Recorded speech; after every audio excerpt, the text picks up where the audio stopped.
Viking was not an ethnicity, but I still call them such. Allow me to explain why. This video has been based on a multitude of sources discussing this topic, ranging from modern history books and academic papers, to pop history, and even period sources like runestones and the sagas. I've listed all of them in the video description, if you wish to learn more. One of the most common complaints I get in the comments section regards nomenclature.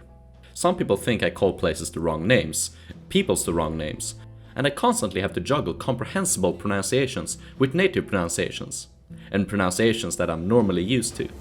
Of course, it's never so simple. Words and language do far often than not have multiple meanings and uses, and I think the most important part is to convey meaning. Especially since I try to present lesser known history to a wider audience, which might not be well informed or interested in the deeper details. Ultimately, these videos are for entertainment, and if you want to dig deeper you have to go into the sources and written works and do your own research. This is not academia. One of the most common complaints regard my use of the word Viking. I, like most people, including historians, use Viking in the day-to-day in reference to Scandinavians that lived during the post-Vendel Scandinavian Late Iron Age, so somewhere between the 8th and 11th centuries. This period is normally called the Viking Age. With Viking, we include everyone from kings to slaves, merchants and farmers, warriors and priests, men, women and children. But the word did not originally mean this.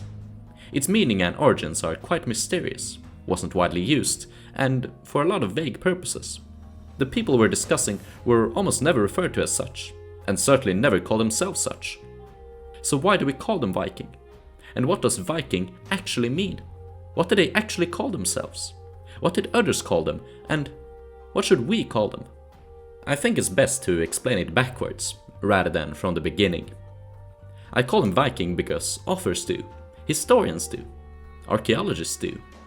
At least anyone wanting to make their work accessible to a wider audience, because the word is effective. It encapsulates a specific group of people, Scandinavians, during a specific point in time.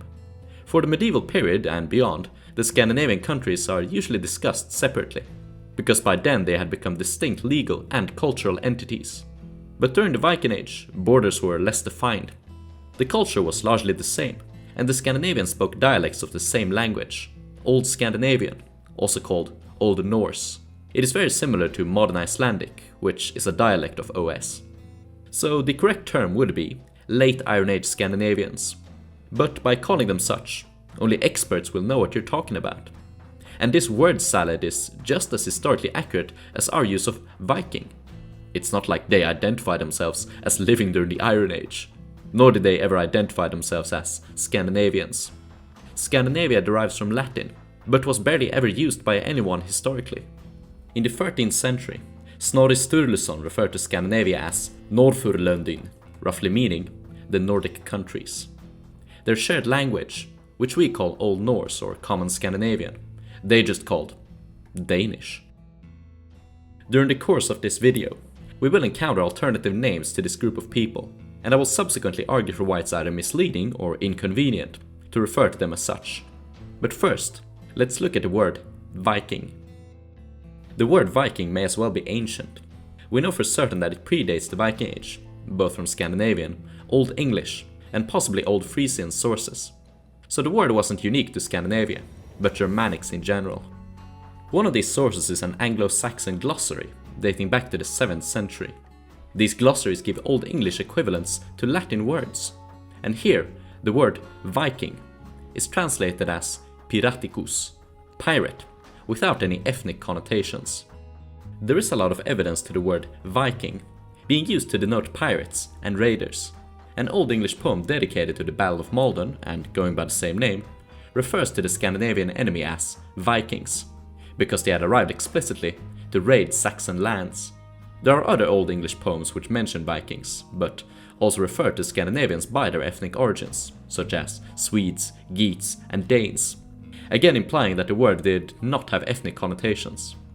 In fact, one Old English poem called Exodus, based on the Old Testament, refers to sailors from the Israelite tribe of Reuben as Sævikingas, Sea Vikings. There are also Scandinavian sources using the word in this context, primarily from the sagas. Heimskringla writes how Astrid and Olaf, when sailing across the Baltic, were captured by Estonian Vikings. It also describes Sigurd the Crusader, who defeated a fleet of Spanish Vikings near Galicia, these Vikings using galleys instead of longships, galleys of course being a vessel popular in Spain. In another saga, we encounter Caucasian Vikings. So was Viking only a derogatory word, to be used against enemy pirates? No. It could also be used in reference to friendly pirates. In the 1070s, the German Adam of Bremen wrote the following: "These pirates, whom they call Vikingi, and we call Askomani, pay tribute to the Danish king, in order to be allowed to plunder those barbarians who live in great numbers around this sea." By the 1070s, the Danish king was Christian, and sometimes an ally by proxy to the Germans. So in this context, the Vikings are a positive force used in fighting those called barbarians by the bishop, most likely referring to pagan peoples, both Scandinavians, but also the Wends, and to a lesser degree the Balts, Finns, and Estonians. But again, Viking had further meaning than simply pirate. In Old Scandinavian, the word was divided in two. Vikingur meant a person, a Viking, or rather, someone who went on a Viking. Viking referred to an overseas military expedition, which may have been military, piratical, or both.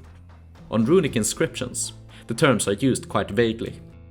Runestones like Gårdstånga-stenen and runestone G370 from Gotland describe men as going on Viking, but not what they did exactly. Härlingstorpsstenen speaks of a young man named Ger, who died when he went Viking to the west, indicating that it was indeed a violent undertaking. Though the distinction between trade and piracy was often vague historically, some sources indicate a distinction when referring to a Viking. The saga of Egil Skallagrimsson contains the following: Bjorn was a great farmer, sometimes traveling on a Viking, sometimes trading. There are also several sources which mention Viking as a title or possibly a name. One runestone found in southern Sweden reads as follows: Toki raised this stone to Gunnar, son of Grim. God save his soul, Toki Viking. Another runestone named Kälvestenen was carved by a man simply named Viking. Meanwhile, the saga of Viga Glumur mentions a man named Vikingakar. It is never specified how he earned this name, and if it even was a name, or a title in honor of his exploits. The usage of the word Viking seems to have died out in Scandinavia by the year 1300, only surviving on Iceland up until today. So when we find the Icelandic sagas translated into Swedish and Danish during the 17th century, the translators had to explain what Viking was. The original Heimskringla, written in Icelandic, contained the following excerpt: Han var hermafur mikil och var löngum i vikingu. In English, that means, he was a great warrior and was on Viking for long. In the 1633 Danish translation, löngum i vikingu, on Viking for long, was translated as länge udi viking, with the translator adding the clause det är sjöröveri, meaning that is sea roving, piracy. The use of Viking to denote all Scandinavians during the late Iron Age started with fiction writers, rather than scholars. In 1811, Swedish poet E.G. Geyer published Vikingen, the Viking, a poem that established Viking as a household name. For the past few hundred years, Sweden had attempted to link its history to the migratory Goths in a proto-nationalist movement called Gothicism. During 19th century Romanticism, Gothicism was merged with, and largely replaced by, Vikingism. More and more works were published which glorified the Scandinavian Viking as a heroic warrior, including translated sagas like the Jomsvikinga saga. Scholars soon took note of the fiction, and being inspired by it, took to using the name when researching their new favorite period. From then on it snowballed. Pretty much everyone knows what a Viking is, or at least the horned helmet stereotype. Thus, it is more profitable for museum curators, tour guides, archaeologists and historians to cater to the wider audience by using the words Viking and Viking Age. And you have to ask, what is more important? Being pedantic about words, or introducing more people to the actual history? Even more hotly debated than the use of the word Viking is the etymology. There are a vast variety of words in Old Scandinavian and beyond which resemble it and have similar connotations. But historians haven't found any truly satisfactory explanation. I will present all the ideas I could find, and maybe you'll find your favorite theory. Then again, we'll never know for certain. It probably doesn't matter, but it's just for fun. In the 19th century, when Norwegian romanticists wanted to create their own Norwegian language, they discovered that the word Viking was still used in reference to people from Viken, a large bay in southern Norway.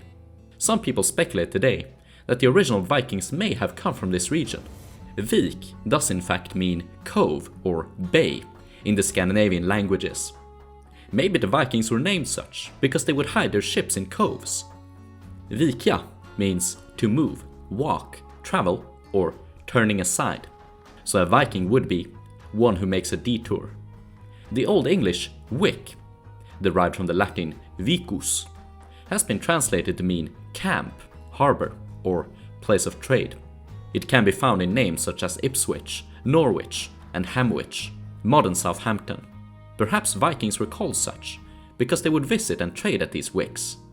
A favorite theory among some historians is that it relates to the word vika, which was a Germanic unit of length at sea. It refers to oarsmen being shifted out, and also the distance at sea between two shifts.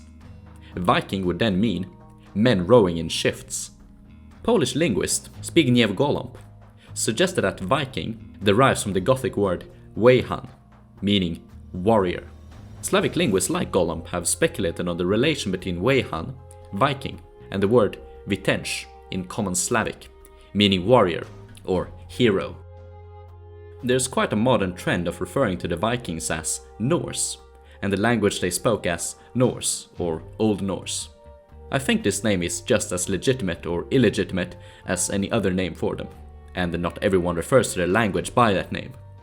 I used Old Scandinavian in this video, but I've also seen Common Scandinavian, which is probably the most accurate to be honest. And like I mentioned before, the Vikings themselves just call their language Danish. The word Norse was just one of many foreign variants referring to the Vikings as coming from the north of these foreigners. The Saxons called them Northmen, and the Franks called them Nordmanni, and eventually Normans, which would then reference the Vikings settled in the north of France. Snorri Sturluson did indeed refer to the Scandinavian countries as the Nordic countries. But here's where the problem arises. The Northmen were north of their enemies, but they weren't north of themselves. Indeed, they used Northmen in reference to Norwegians, who lived north of the other Northmen.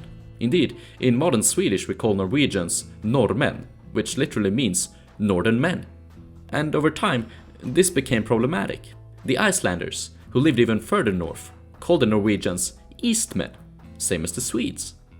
And that's not to mention the Sami, who lived even further north in Scandinavia. So I guess that kind of invalidates the use of Scandinavian, and you have to specify it as late Germanic Scandinavian Iron Age people. Imagine if I would have titled some of my videos like that. Farmen, the late Germanic Scandinavian Iron Age merchants.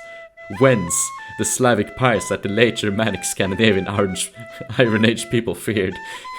Yeah, you wouldn't have clicked on it, you little bastard, and I want my ad revenue. Anyway, Northmen and its derivations is also problematic because, just like most of these alternatives, it's too vague and can refer to Northmen from any period, before the Viking Age and after. It was also common for Christian nations to call them pagans or heathens. To us, these have a much wider meaning. It could mean Finnish pagans, Slavic pagans, Baltic pagans. People would also refer to the Vikings by the region they were from. The Saxons often called them Danes, because most of the Vikings they fought were from Denmark. The Vikings themselves appear to have called their language Danish. However, we shouldn't use Danes in reference to all Vikings, because even the Danish armies that went to England would have consisted of other ethnicities than just Danes. Jutes, Norwegians, Geats, Swedes, even Wends. Other chroniclers, such as Adam of Bremen, used Danes and Swedes interchangeably with Norse and Northmen. Thus, they don't necessarily mean that the Vikings were specifically from Denmark or Sweden. The Germans appear to have favored the word askomanni, meaning ashmen. It has been suggested that it derived from the Vikings using ships built from ash trees, even though most of them were oak. So it's a mystery. Interestingly, the Irish made their own words to distinguish the nationalities of invading Vikings. They called Norwegians Finngale, white foreigners, and Danes Dubgale, black foreigners. They also had a collective word Lochlanach, meaning northerners. The Vikings themselves would of course have called themselves from the region they were from. They were Jutes, Danes, Geats, Gotlanders, Swedes, Norwegians, Icelanders, and Normans. In Spain, the Muslims call them Almajus. It means heathen wizards. In Persia, the Muslims call them something completely different. Indeed, the Eastern names for Vikings were completely different. They were much more uniformal and appear more traceable, even though there is a lot of controversy. Basically, the Vikings in the East were called Russ or Varangian. Out of these two, Russ is definitely the most controversial. Among Western scholars, the most commonly accepted theory is that Swedish Vikings built forts, trading outposts, along the navigable rivers of Eastern Europe, and made vassals, tributaries, or allies of the neighboring Finns and Slavs. This political entity was called Russ. The Scandinavian rulers would then assimilate into Slavic culture and lay the foundations for the modern Eastern European states. Ever since the Lefanis of the 20th century, Russian scholars tried to distance themselves from this theory, since it was often used to justify Germanic superiority over Slavs. This movement, called anti-Normanism, says that the Slavs were never subjugated, that Russ means red, or Slavs from the island of Rügen. In whichever way I try to present this information, it's going to trigger someone. And it's kind of become a meme at this point that some people call me a Slavic revisionist or a Germanic supremacist. Which is funny to me because I'm ethnically part Swedish, Latvian, Polish, and Ukrainian. And no, that doesn't mean I hate Russians. I was learning Russian as a kid, and my cousins were born, raised, and are living in St. Petersburg. Anyway, it seems the likeliest to me from the research I've done that the word Russ was initially used by Finns, Byzantines, and Muslims to denote Scandinavian traders, before initially evolving to mean the Slavic, Scandinavian, and assimilated Scandinavians from the nation called Russ. Several sources agree on this. For one, there's a historical region of Sweden called Roslagen, the inhabitants of which were called Rospiggar. They were from the region of Sweden which travelled east most extensively. The Finns referred to Swedes as Rotsi. The Byzantines called them Ross. Islamic sources agree, calling them Arus.